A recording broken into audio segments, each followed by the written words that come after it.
Au 1er janvier 2016, nous étions 66 362 000 habitants en France hors Mayotte, une population en hausse de 0,4% sur 5 ans.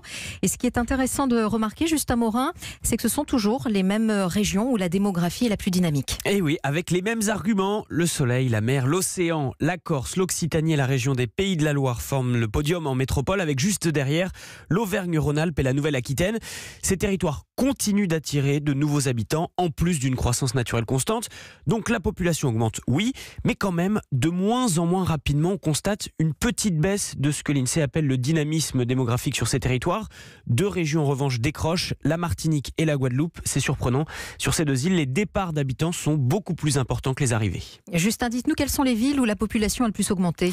Ça rejoint le premier constat. Les grandes métropoles portent la croissance des territoires. Dans l'ordre, Montpellier, Bordeaux, Nantes, Toulouse, Rennes et Lyon restent très attractives avec une croissance au-dessus de 1%.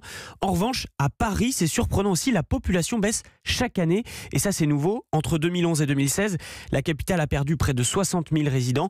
Pourquoi ? Eh bien parce que de plus en plus d'habitants s'en vont, notamment pour aller s'installer en périphérie, où là, la population continue d'augmenter. Oui, et je crois que ce que vous avez remarqué également, c'est que les villes moyennes attirent moins qu'avant. Oui, ce que l'INSEE appelle les moyens et petits pôles. Je pense à des villes comme Le Mans, Reims ou Brest, pour donner une idée. Là, la population ne progresse plus. Les couronnes de ces villes n'attirent plus du tout non plus, alors qu'elles faisaient partie des espaces les plus dynamiques jusqu'en 2011.